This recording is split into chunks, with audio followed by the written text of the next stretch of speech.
They just So it can't doesn't vote. mean anything, It yeah? does mean something. It means Does something it? very important to Republicans. Republicans need to see people standing outside the caucus with signs that say, if Ron Paul's the Okay. Republican nominee, I will vote Republican in 2008. Okay. They need to see that. So I want the independents to get out there in force at caucus night in front of the caucus locations with signs that say, I will vote Republican if Ron Paul's the nominee.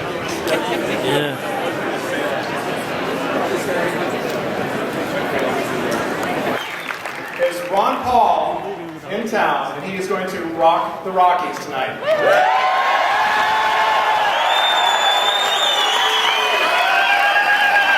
We have our pipe and drum players here, and they're going to give us an introduction. Those of you that have been involved from the beginning in the grassroots, we have the best grassroots effort of any candidate. I want you to hold this vision until January 20th, 2009. The United States has just inaugurated our next president, President Ron Paul.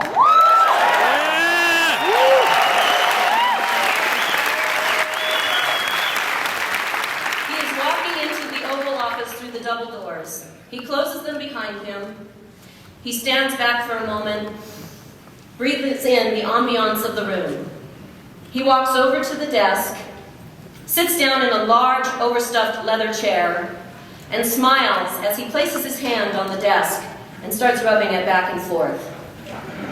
He takes a pen, and then he pulls over a piece of paper from the corner of the desk, and he signs it, President Ron Paul.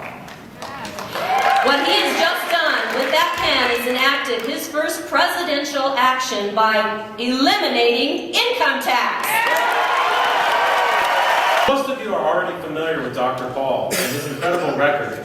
I would like to take this time to comment on the revolution. Ludwig von Mises called a turning point in history a, quote, rather misleading term. Instead, what occurs is, quote, the coming on the scene of forces which were already for a long time at work behind the scene, end quote. This is precisely what this revolution is, and will have to continue to be if we want to see success. Ron Paul has studied the ideas of the Constitution and Austrian economics for decades. And in that time, he has become an activist, fighting for the advance of his liberty and our liberties. The time has now come for all of us to join him in this battle. It is now our responsibility to learn these same ideas and, like Dr. Paul, present them in a clear manner to our friends, family, and the general public. All of us must now become precinct committee people and stay in that position after this election. We must now all become the grassroots.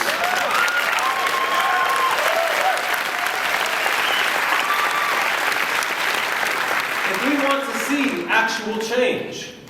So let our short-term goals be the caucus, the convention, and the White House.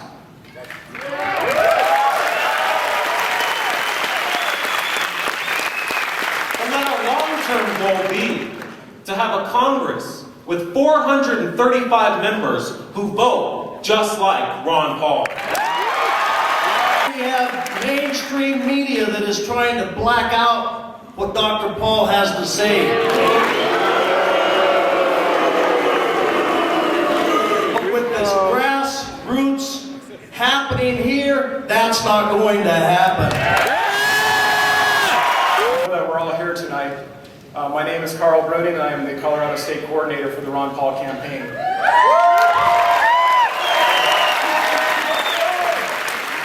When Ron Paul started this campaign, he didn't know how many people cared about freedom and liberty. And now he knows. And despite what the media will have you believe, we have been doing incredibly well. Not only did we finish second in Nevada, second in Louisiana, we raised $19.5 million in the fourth quarter.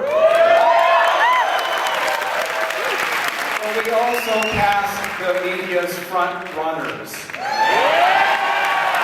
once, not twice, not three, 5 times. Tuesday. It is caucus night. Please get there early. Please get there by at least 6:30 p.m. They do start promptly at 7 p.m. And make sure that you check ahead of time. There's things that you want to bring or check into. Make sure that your voter registration is current. You might want to call your county clerk and check on that. For those of you who want the opportunity, they will be allowing 30-second speeches for people that want to talk about Dr. Paul. It's a wonderful opportunity. We have Dr. Paul in the house? All right. So please join me in welcoming the Captain of the Constitution, our defender of liberty, and the best President of the United States.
I have two granddaughters here, Valerie and Laura, if they would stand up. Now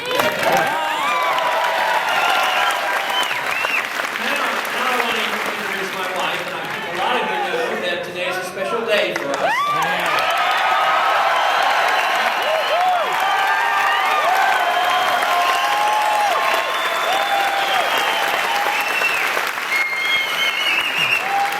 And I have to admit, there are more people here tonight than were at our reception 51 years ago. No, it's very great. It's great that we can share this day with you, and we have been campaigning, throughout the state today, and of course we were in the state of Washington yesterday. That was a relief being in the state of Washington yesterday. But the receptions have been very, very good, and the enthusiasm doesn't seem to be waning. It seems to be growing, and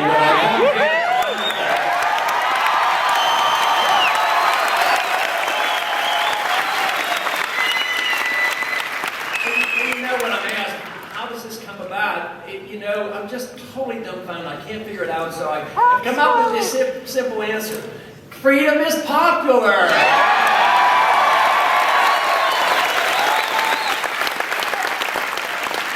And that's what the issue is. If we had to boil down our campaign and what we all believe in, it's not complex. We don't get into the nitty-gritties of what we should do here and there and how you regulate this and who you tax and who you don't tax and all this mischief.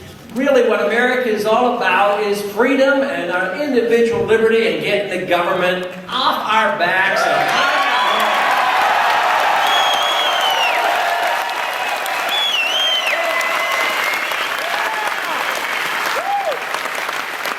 I think that one consensus that we all share is that we have a mess that has been created by too much government.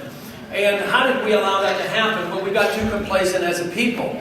And what has happened is we've had too many people in the Congress, too many people in the executive branch, too many people in the judicial system that flat out ignore the Constitution. What we need are people who will stand firm on the Constitution.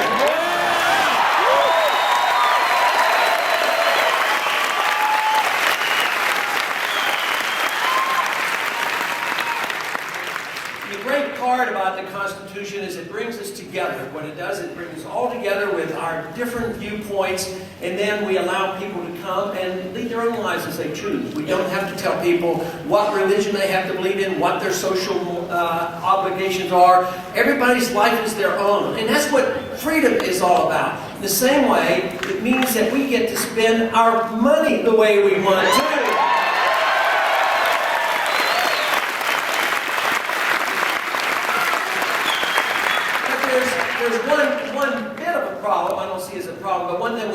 consider when this comes about and when we did have a lot more freedom is that we're responsible for ourselves and responsible for our freedom.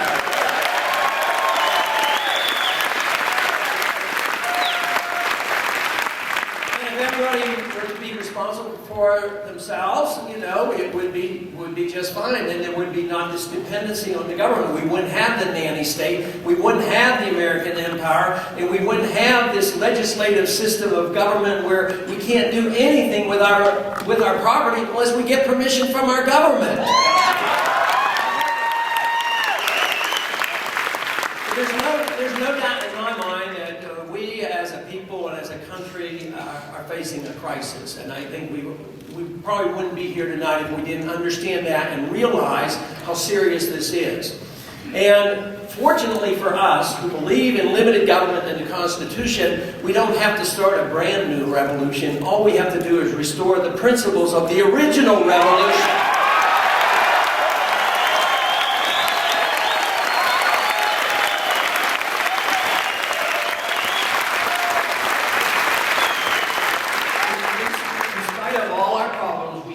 Must be very grateful and thankful that we've had the chance to live in America. America is the greatest country, it's been the freest, and it's been the most prosperous.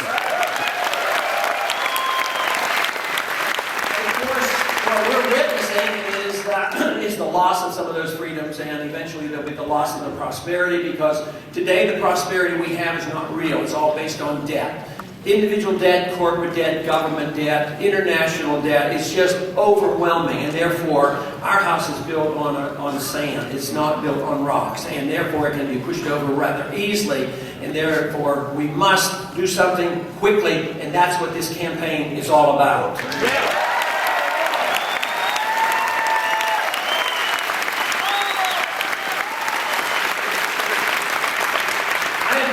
Involved in the freedom movement for a long time, since the early 70s. It was the breakdown of our monetary system then that motivated me to learn and study economics and to run for office. And yet, even a year ago, when at the request of many individuals to run for this office, I was very reluctant. I was skeptical and just couldn't believe there'd be that many people that would show up for our anniversary party. I just couldn't believe that.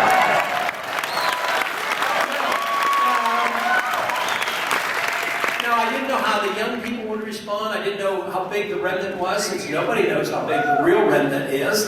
So evidently it was much bigger than I ever dreamed, because I have been astounded at the receptions that we have been getting, and I thank you for that.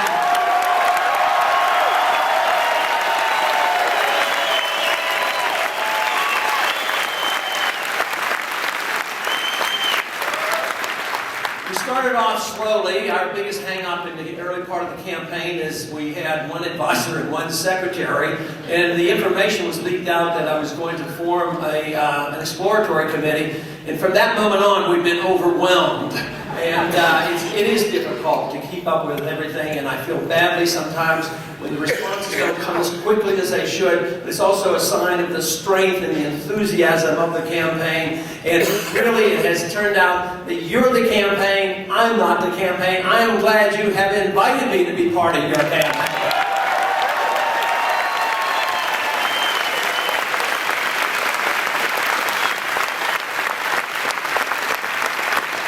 A lot has happened in this last year. We have had a lot more support, a lot more money raised than I ever dreamed. And a lot of events have occurred. There were 11, there are only 4 right now. That's a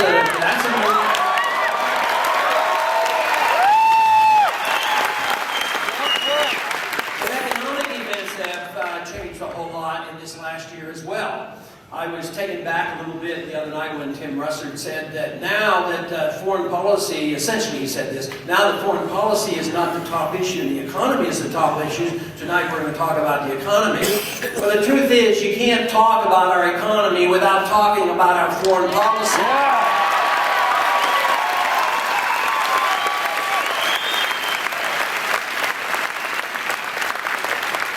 Influenced greatly in the 1960s, studying free market economics, also studying medicine at the time. Being in the military, I was in the military for 5 years, saw what was happening here domestically in our country with the riots and the disturbance here, as well as the resentment toward the war going on in Vietnam. And, but I also saw it in economic terms in the 70s, because in the 60s we had the introduction of the new entitlement programs under Johnson, as well as the war, and they kept saying you can have guns and butter, it's no problem, we can pay for it, we're a rich country. But the 1970s proved out that it was difficult, it was very costly, and there was a payback, and there was a lot of inflation, a lot of unemployment, high interest rates, and a lot of people very unhappy, which ushered in the Reagan era at the time where the people asked for a change in direction. I see us facing that same type of problem right now, because in the last decade, even after conservative Republicans were elected, our job was supposed to be to cut back on the size of government, but we failed that. And if we're going to survive as a party, we better get back on track and defend these principles that used to be the Republican Party, and that is defending liberty and our Constitution.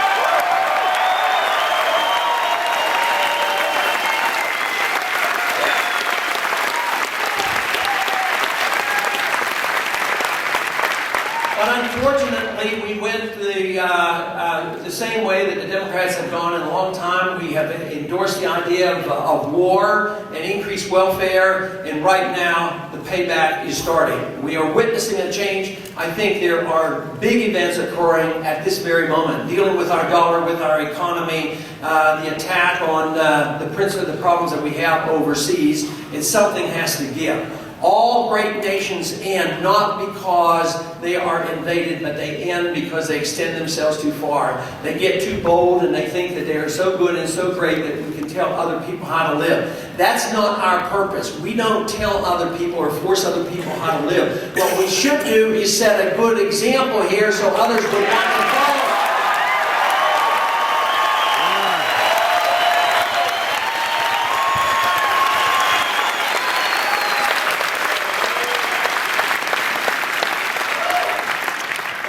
We have pursued this foreign policy of interventionism, and we've been now bogged down once again in wars that shouldn't be fought. We're involved in Afghanistan, it's not going well. They pretended that last year was a grand year, a turning point, another mission accomplished in Iraq. And guess what? It was our worst year ever. More deaths last year. So we can't fool ourselves. We have to admit the truth. If a mistake has been made, we have to face up to it and change the methods of what we're doing, change our policy, and get our troops home from Iraq.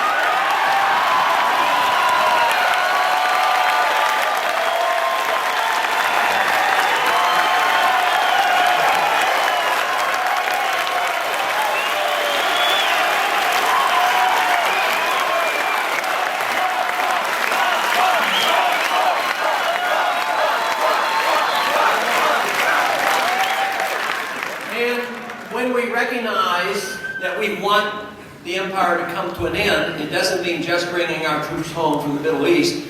It's about time we brought our troops home from Korea, Japan, and Europe.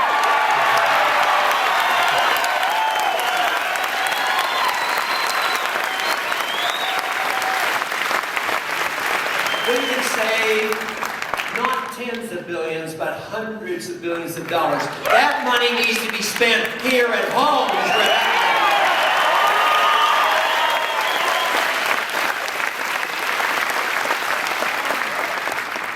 The middle class is hurting, and it's hurting because of our monetary system and our economic system and because of our foreign policy. If we want to save the middle class, which is characteristic of a free society, the freer you are, the better the markets are, the larger the middle class is. But guess what's happening? The middle class is shrinking, and they're not becoming the rich class, they're becoming the poor class. That's why we have to reverse these trends that we are bogged down in today.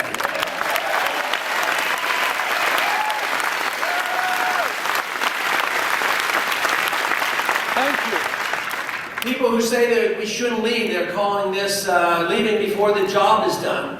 Some even indicate, I think the individual that said this happens to be one of the other candidates, and I wouldn't dare say his name, but he thinks we should stay for 100 years if necessary. Where is he going to get the money? How much more can he tax us? How much more can he inflate? How much more can he borrow? He has to look at history. We have to realize this comes to an end. Why wait for it to come to an end in a disaster and a collapse of our system? Let's bring it to an end gracefully with common sense and following the Constitution.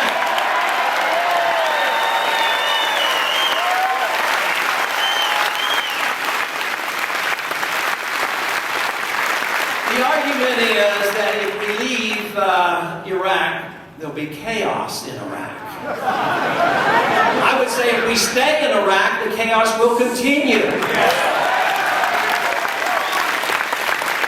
were told that we had to go to war because of 9/11. Of course, everybody knows. They couldn't even try to claim that anymore. Everybody knows that Iraq had nothing to do with 9/11.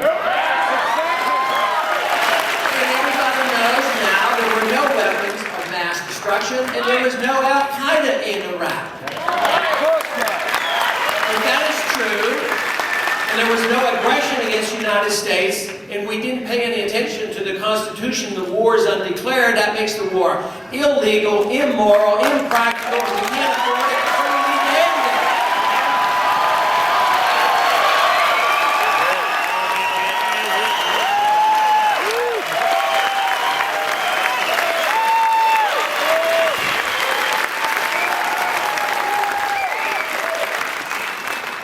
In the year 2000, Republicans took over the White House, and of course we got hold of the House and the Senate, and we were supposed to change things. And the foreign policy program of the year 2000 was strong criticism against nation building and being the world's policeman and interfering in internal affairs of other nations.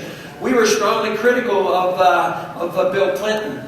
And lo and behold, what have we done? Exactly the same thing. Now we're involved in much more major wars. We're involved in Iraq, we're involved in Afghanistan, and it is endless. But not only that, is we're involved in too many other places. Just think of the mess that we have in Pakistan. Why do we feel so obligated that our taxpayers have to be used to prop up military dictators like Musharraf?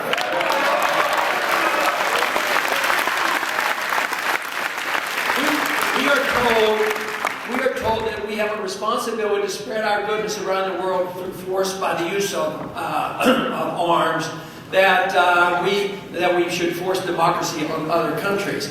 At the same time, we're fighting wars to support military dictators that overthrew democratically elected leaders. But we've been doing it for way too long. It started in 1953 in our recent history with overthrowing the dictator or the elected leader of Iran and putting in the Shah. And we've suffered the consequences since.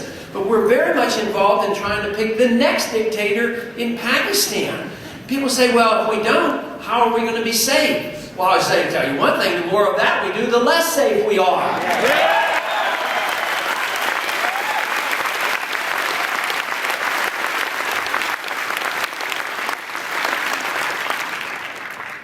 Terrorism is a real problem, and we need to understand it.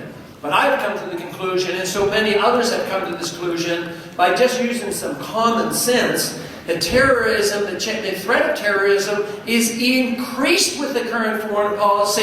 It is not diminished with our foreign policy.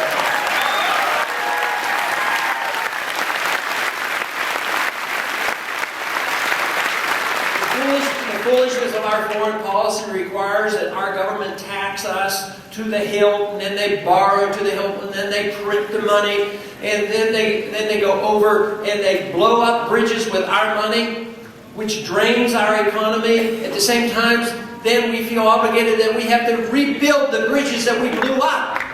What we need to do is quit the blowing up and the building of other people's bridges and build and take care of our own bridges here.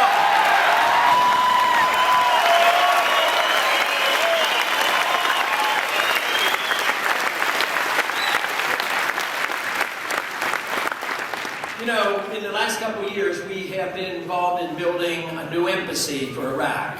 You know, there's hints at times from the administration and others that say, well, we don't want to be there permanently.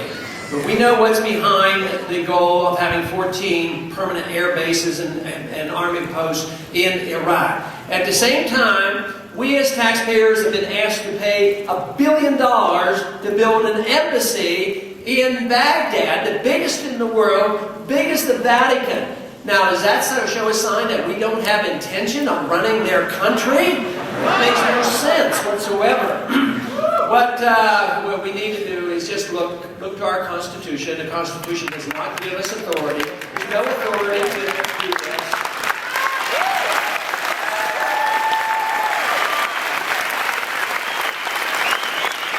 The advice of the founders was very correct. It said stay out of entangling alliances, trade with people, be diplomatic with people, be friends with people. Sure, there's going to be a lot of the people in the world that have shortcomings, but we have our own. Our obligation is to take care of our own shortcomings.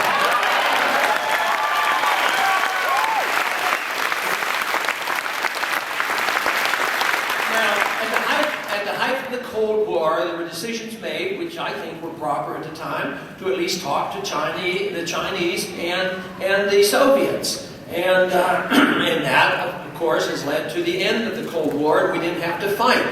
If we could talk to Khrushchev and Mao Zedong in China and work out a better relationship, don't you think we could at least have diplomatic relations with Cuba and...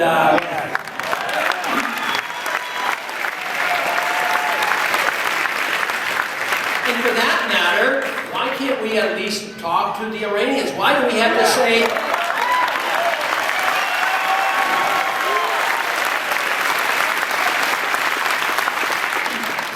Early on in one of the debates, it came up with what our options might be for the Iranians.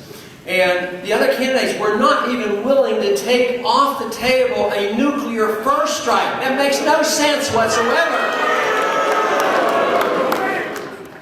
But what will bring it to an end is the finances, because that's the way it usually ends, unless we can reverse the trend. We can end it differently. We can end it with common sense and following the law. But if we continue to do this, it will be ending with a financial crisis, and that is what the devaluation of the dollar is telling us today. Every single day we see the dollar keep slipping and slipping and slipping.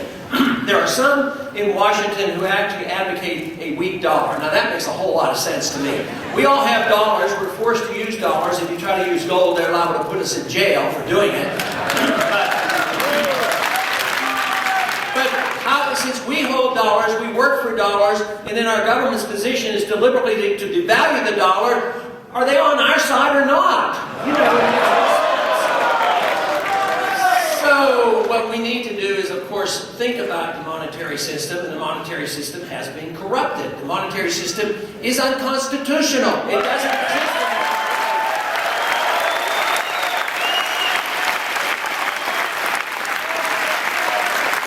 You know, early on the debate of money occurred during the convention. It was said that we couldn't emit bills of credit, which is paper money. It was also said that only gold and silver could be legal tender, and there was no authority for a central bank.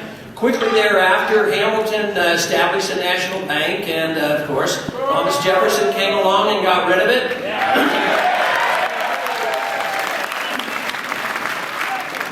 And then, of course, the Second National Bank came along, and Andrew Jackson, another gold standard guy, got rid of that bank, too. So I can guarantee you, if I am to be your president, I will enjoy getting rid of the Third National Bank.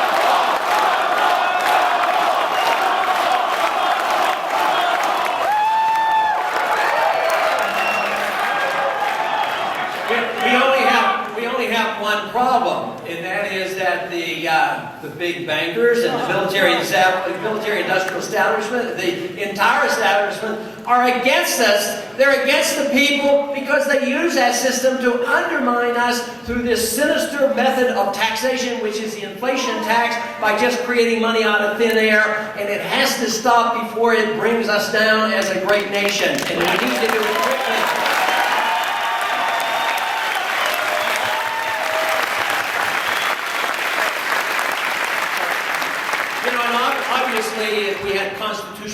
government, and everybody knows my position on that, but I get asked frequently by the media. They say, oh, well, you want to get rid of the income tax, that's fine, but what are you going to replace it with? How about nothing?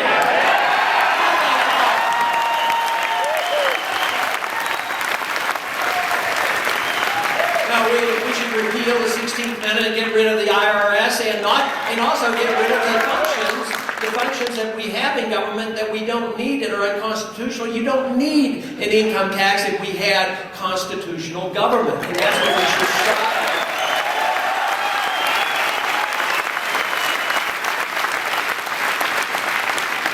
But in the transition, there's certainly ways you can pick priorities, and I think that we should do that because we can't cut off every single unconstitutional program in 1 week. It might take a month or two. but no, we don't. Tragically, we have created a whole generation or two totally dependent on government for their retirement benefits, on medical benefits, and besides, they were promised these benefits back. And even though the real corruption was that this money has been spent, we have to do our very best to take care of those people who have become dependent. And there's a way to do that, but it has to be dealt with in light of changing our foreign policy. We can save enough money to take care of our needs here at home. We can have a stronger national defense by doing this. We can lessen the threat of terrorism in this country. We can restore soundness to our economy. We can balance our budget if we're willing to do that. But if the people of this country want to maintain the growth of the welfare state as it is currently growing, and they want to maintain this silly notion of policing the world, we can't do it. That is why this campaign is so important, that our numbers continue to grow, that we have a good showing on next Tuesday, not only in Colorado but around the country, because it is that showing that will tell the people of this country that we demand and insist on a change of policy and not waiting for any catastrophic event. That is what has happened so often.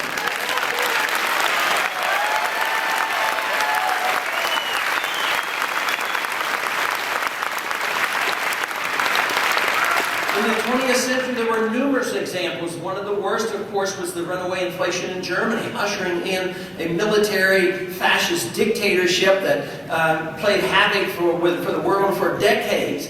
So we have to prevent this from happening because economic turmoil leads to political turmoil. And it also offers an opportunity for governments to come in and use it as an excuse to have even stronger government. What we need to do is make our case, and it's up to us to make our case for the reason that less government is what is necessary, not more government.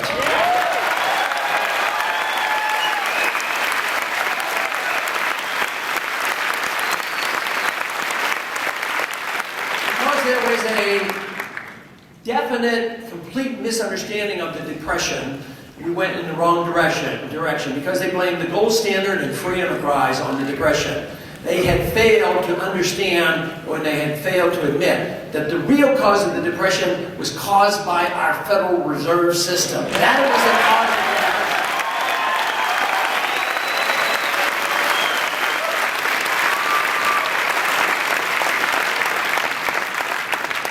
the Depression. And if we don't reverse the trend and we do what we did after the Depression, then things will get much worse. So we have this, it's a problem and it's serious, but it's also a tremendous opportunity.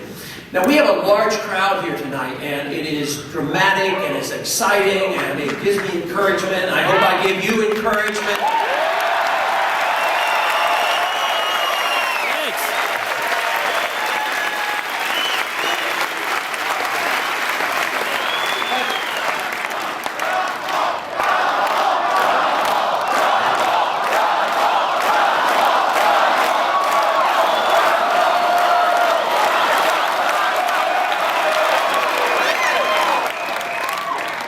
And the truth is that not everybody in the country understand the issues as we do, but that is the case in all of history. A lot of people never fully understand it. They go with the flow. But you as individuals coming to an event like this have to have a much greater understanding of what this is all about. With this greater understanding and this participation, you also have a greater obligation. Once you know the truth, you have to act on it. You can't sit on your hands any longer.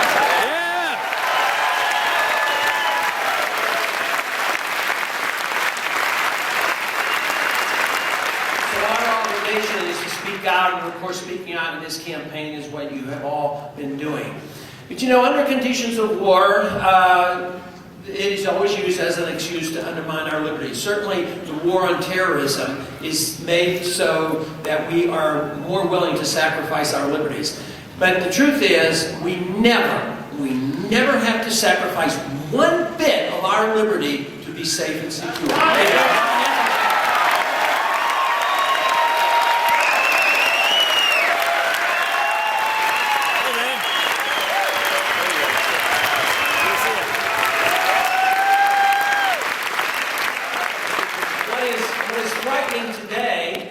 Is the war on terrorism and how it's being used, because that's to build fear in us. But terrorism is a mere tactic. It's to make us think that we're going to be in this for a long time, and they tell us it's going to be a long, long time. So that means we have to sacrifice liberties for a long, long time. Well, we should have a different answer. We should say no to that.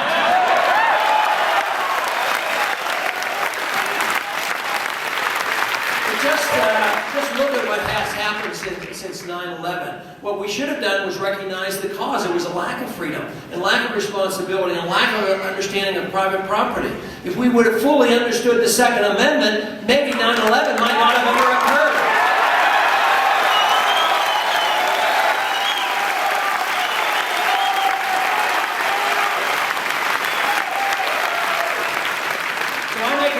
To what happened after 9/11. We know that there are very bad people who would like to do us harm. But you know, people in this country who use guns to do us harm, we recognize that, and we know what we're supposed to do. We're supposed to put them in prison and punish them for the use of arms and in often acts of violence. And not to register the guns of law-abiding American citizens.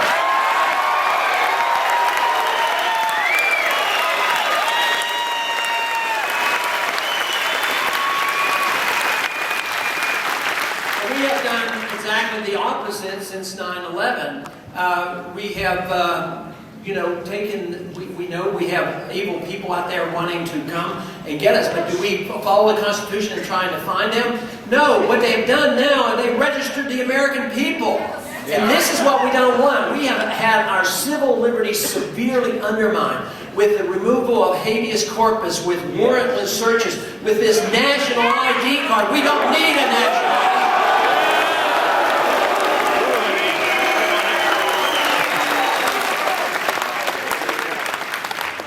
Today we have trouble with our borders. We should have more border guards. We shouldn't have our border guards over in Iraq. But we also have a concern because in the midst of financial crisis, there's more restrictions on movement of people and movement of capital. So what also is going on is our borders, and it seems like there's a greater tendency for this rather than really protecting our borders from illegal entry. It is the control of us as citizens leaving and going back and forth. Now, we're not even allowed to come back to our country without a passport. We're getting, with this move on for the national ID card, it's becoming very, very intrusive. I would say very un-American. Yeah.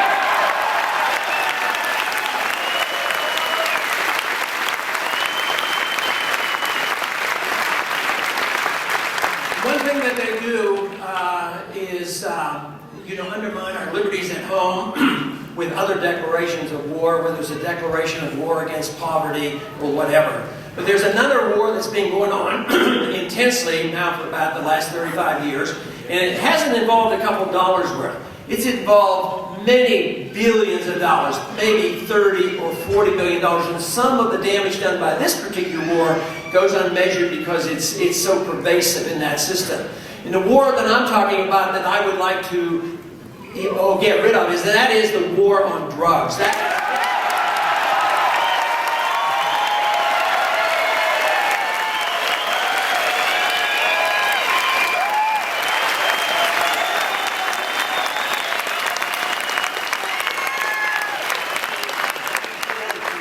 cannot think of anything more absurd as an attack on our Constitution, an attack on just humanitarian concerns, is that when a particular state might go ahead and actually take the prerogatives of legalizing medical marijuana,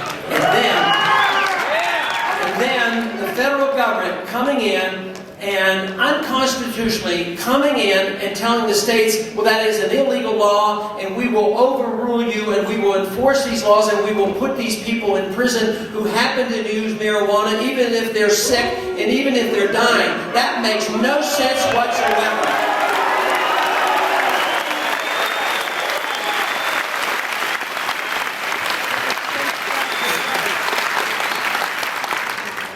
Freedom of choice does mean that we have to have some responsibilities, because when you have freedom of choice on your lifestyle, if you make mistakes, if you overuse drugs, if you do the wrong things and you're misled, the responsibility has to fall on us. We can't say, well, somebody else has to take care of us. And the same way in economics, if we can get the government out of this business of pretending that they can take care of us, and we go back to taking care of ourselves, it has to be our responsibility. But the magnificent thing about all this is the country would be so much wealthier. Everybody would be richer. We would have much more charitable nature.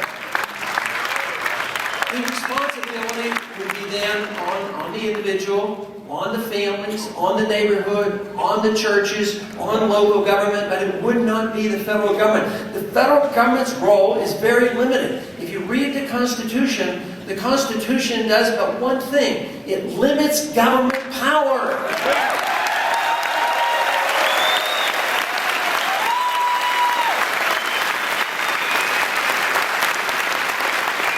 The Constitution was never meant to limit your freedoms. It was meant to protect your freedoms. The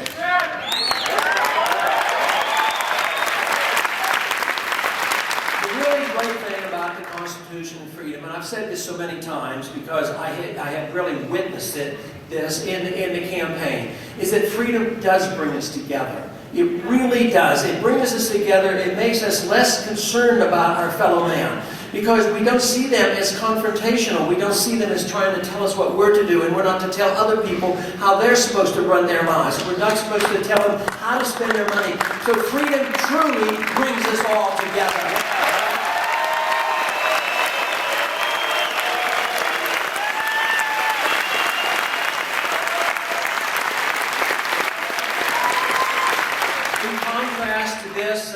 The welfare state, the socialism and welfarism, it does the opposite, because it consumes.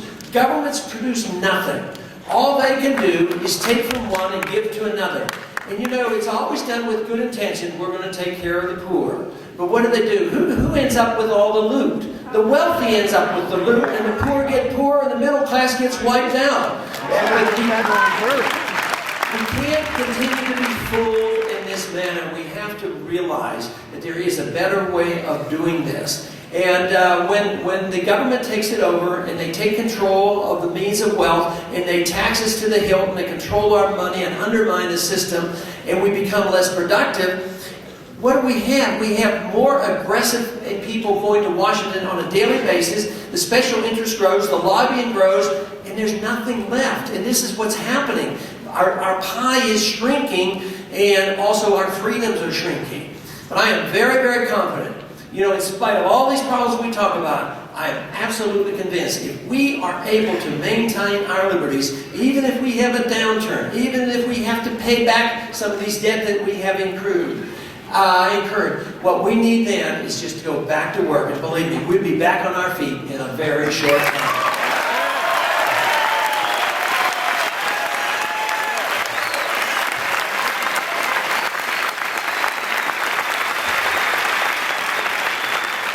One thing I would like to see this campaign do, and I think we have been able to achieve this to a large degree, is put the puzzle back together. About 100 years ago or so, for some reason we got off track and we started talking about freedom. We talked about personal freedom and economic freedom as if they were two different things. But they're not two different things. It's our lives that we want, and we want the fruits of our labor. They're all in the one. But here we have some who are called liberals, generally are supposed to protect our civil liberties and our personal privacy and things. Sometimes they don't do a very good job either. But on the other hand, economic conservatives are supposed to protect our personal economic liberties, and yet they don't do a very good job either. But the whole thing is, it's all one piece. We are important because we are individuals. We are important because our rights come to us in a natural way. I happen to believe they come to us from a creator. We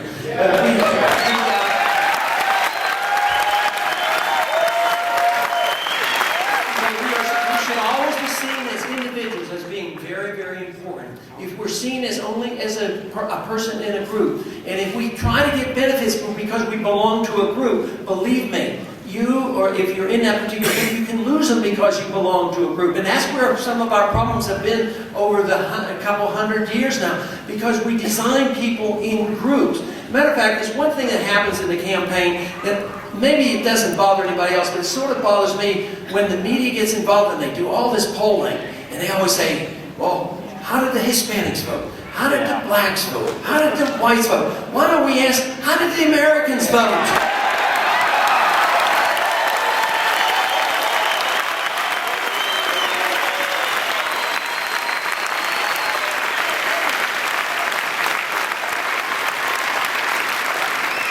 I see this as a tremendous opportunity. There's more opportunity now than I ever dreamed there was 1 year ago. So we don't know exactly what will happen on Tuesday, next week, next month, or tomorrow. I don't work on the operation that I know exactly what happens in the future. But I do make assessments. I do know that if we are not successful, short-term or long-term, the future is bleak for the United States. But I am encouraged. I'm encouraged by this campaign and the enthusiasm. So no matter what happens on a particular election or a particular day, what we must do as a group, now that we have been exposed to these views and we're enthusiastic that we have once again come together and we have discovered that we have allies, we must stick together and make sure that this movement continues and that till the point that we restore freedom in this country.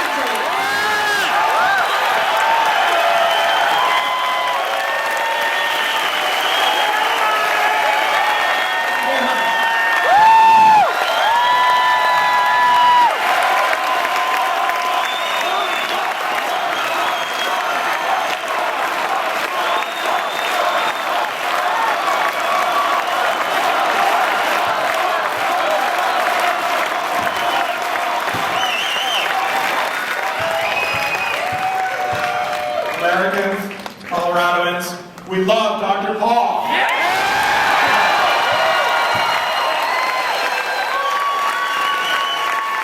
have two things for you tonight, Dr. Paul, for you and Carol, actually. The first, if Charlie, could you come up here, please? The first thing is this life-size portrait over here of you, Dr. Paul. And that was done by Charlie here.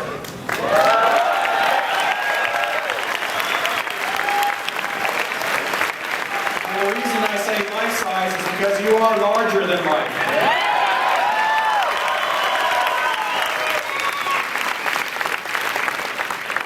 And there's another gift we're going to give you both on Tuesday. We are going to win Colorado for Dr. Paul.